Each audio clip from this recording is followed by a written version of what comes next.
How's it going, guys? It is the gaming news stuff here, and today it's finally time for another big Star Wars Galaxy of Heroes update. Whoa, let me just move the mic a bit. Sorry about that.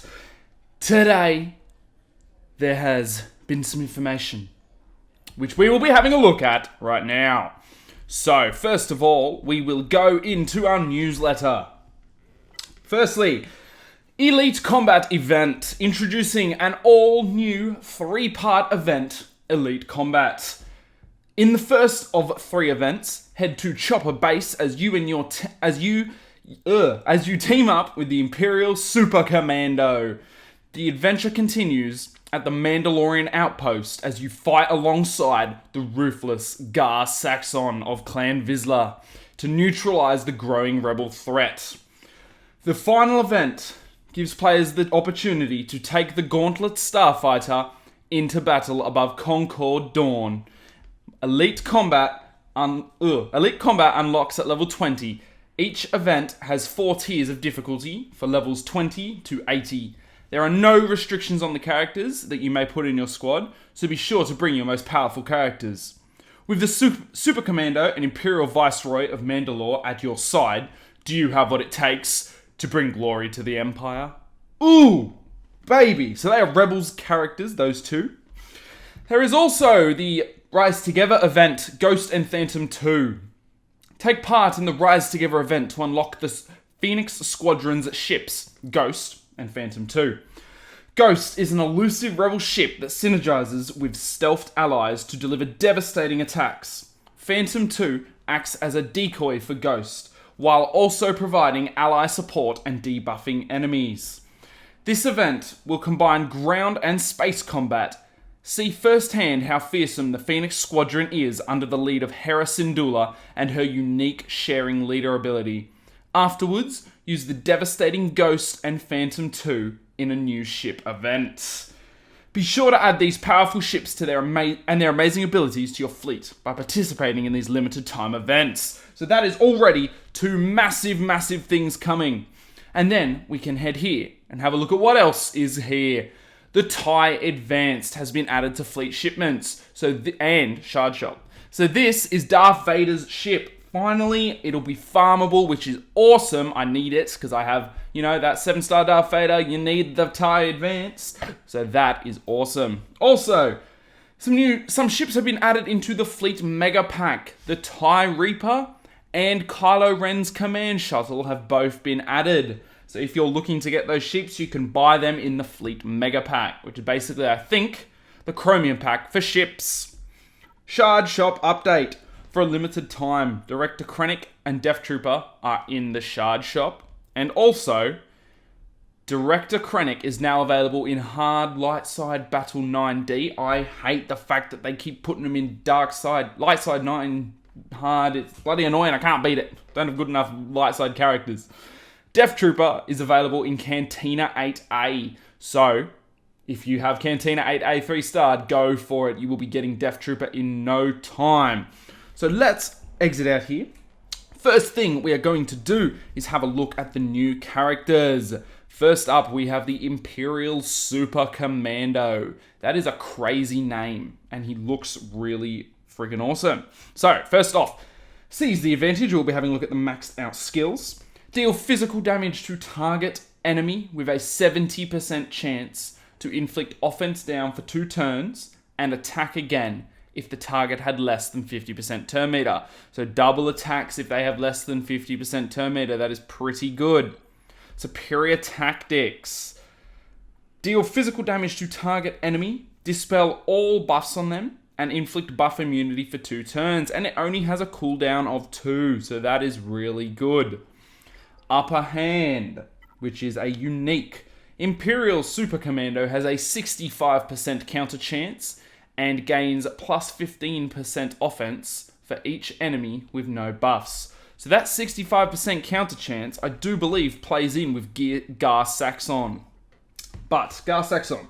First off, we have On the Hunt. Deal physical damage to target enemy with a 70% chance to inflict speed down for 2 turns. Speed down is always a good debuff. If the target already had speed down, reduce GAR SAXON's cooldowns by 1. So that is actually even better. Calculated Ambush. This is a 5-turn cooldown, so quite a big cooldown. Deal physical damage to all enemies, dealing double damage to enemies with less than 50% turn meter. So there's another 50% turn meter one. Enemies that had at least 50% turn meter lose 30% turn meter. So it's either a turn meter reduction or a double damage. Just think how good this will work with Darth Vader Zeta lead. With that already turn meter reduction from the leader ability, add this turn meter reduction and the less than 50%, this is going to synergize really well with Zeta Darth Vader. So that might be a little thing that you might want to do, Zeta Vader, if you haven't already.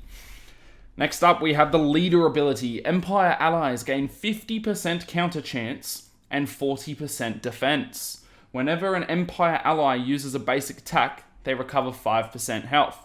So, if it stacks, if you run GAR SAXON as leader with the 50% counter chance and have Imperial Super Commander, he will have 115% chance of counterattack if it stacks, which means he's always going to counterattack, which plays in incredibly well with this. Whenever another ally attacks during an enemy turn, so in other words a counterattack, GAR SAXON has a 100% chance to assist. So if you're running him as a lead with the 50% counter chance, it's possible that if the enemy AoEs, your entire team can counter. Plus, GAR SAXON will get an extra counter, I think. I don't know, but it sounds ridiculous, and they both sound incredibly freaking powerful. So what we're going to do now, we're going to go have a look at the new ships that have been added. The Phantom 2. Bunch of abilities. First off, inflict target lock on target enemy for 2 turns. Always good. With a 50% chance to also inflict target lock on another random enemy. That is good. Next up, deal physical damage to target enemy with a 70% chance to grant all allies critical chance up for 2 turns. Again, a really good ability. Didn't mean to click on Chopper. Phantom 2 has no protection. It has a 50% chance each to gain advantage, foresight, offense up, or defense up for 2 turns at the end of its turn. While the Phantom 2 is active, the Ghost also has this ability. So that is really good. That's a bunch of possible buffs for 2 of your team. We also have deal physical damage to target enemy with a 75% chance to gain stealth for 2 turns. That is the basic. And Phantom 2 gains 5% evasion for each active rebel ally. Additionally, anytime the Ghost receives a debuff or is critically hit, Phantom 2 gains foresight and taunt until the next time it evades. What the heck? That's mental. That is a lot of freaking abilities. And then we have Ghost, the obvious synergy with Phantom 2. The Ghost and target ally gain stealth for 2 turns. Then call target ally to assist, and 2 buffed rebel allies. Oh my god, hang on. I've lost myself. To assist, if able, dealing 50% less damage. So that's possible 4 units attacking at once. Mental. Next up, deal physical damage to all enemies and deal 30% bonus damage for each stealthed rebel allies. This is an AoE. They're not very common in the ships, so that is awesome. And inflict ability block for 1 turn if they have target lock. Next up, inflict defense down to target enemy for 2 turns. And expose all target locked enemies. These effects can't be resisted. The Ghost gains 20% turn meter for each enemy that was exposed. Next up, we have the basic.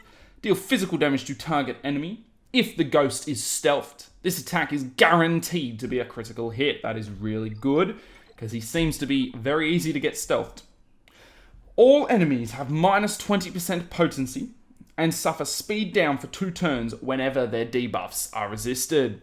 Additionally, while Phantom 2 is present, the Ghost cannot be target locked. That is awesome. So guys, these 2 ships already sound amazing. Obviously they could not be, but they sound fantastic. So if you are looking to get either of these ships or both, then make sure you farm up your Rebels characters. We also can see the events here, the Elite Combat, both the Elite Combat events and the Rise Together event. Rise Together will be opening in 1 day and 6 hours, so tomorrow. And Elite Combat is 8 days and 10 days, so they will be right next to each other, which is really freaking cool. Obviously, GAR SAXON rewards and Imperial Super Commando rewards. The final thing we're going to do is attempt to beat 8A and get Death Trooper. You know what? Why not? Just for the video, we're going to refresh and try and beat it. Now, I need someone that preferably will do some sweet damage. And doesn't seem to be anyone. Let me redo that and see if I can find someone lovely. Ooh, a wedge. That is not a strong enough Nihilus, unfortunately. I think I might pick that wedge Antilles. And then I'm going to take Maul out and put... No, that's a bad idea. We're going to try this team. This is my current arena team, plus wedge. Hopefully, we don't... Oh, God, Tusken Raiders is not a good unit. Oh, God, they're terrifying.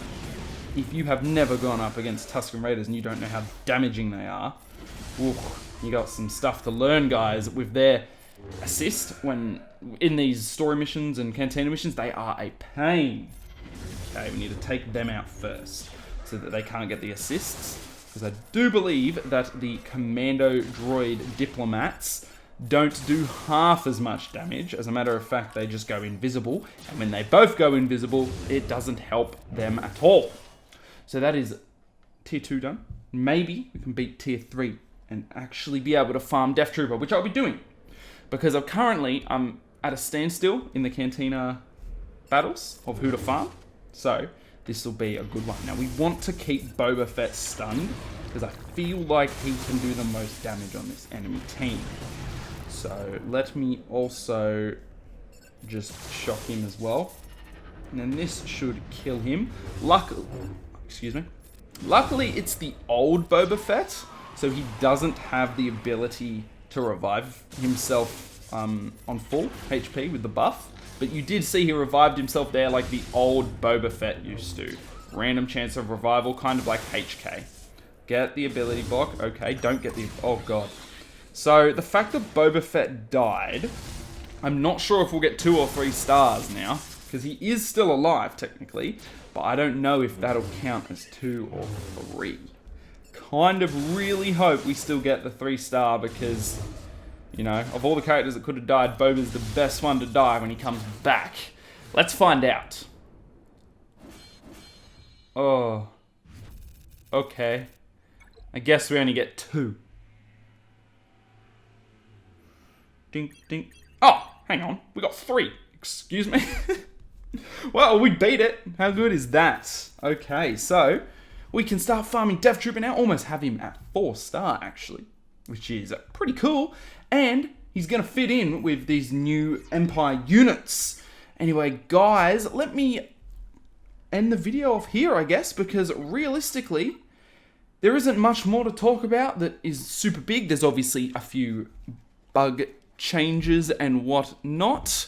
Other than that, most of the stuff I've mentioned in this video, just checking, yep, most of the stuff I've mentioned in this video is the stuff that's happened, guys. But if you are keen for these 2 new Imperial units, Empire units, and if you are keen for the Rebels ships, let me know. Are you going to gear up your Rebels for these ships? Because we all know they're not that fantastic in the arena at the moment, but will you gear up your Rebels for the ships, guys? Let me know, and also let me know if you will be farming Death Trooper, and if you've beaten 9D light side hard to farm Krennic. Anyway, guys, I hope you enjoyed this video. Make sure to leave a little like on the video, because currently there is no such thing as ad revenue on YouTube. And guys, peace out.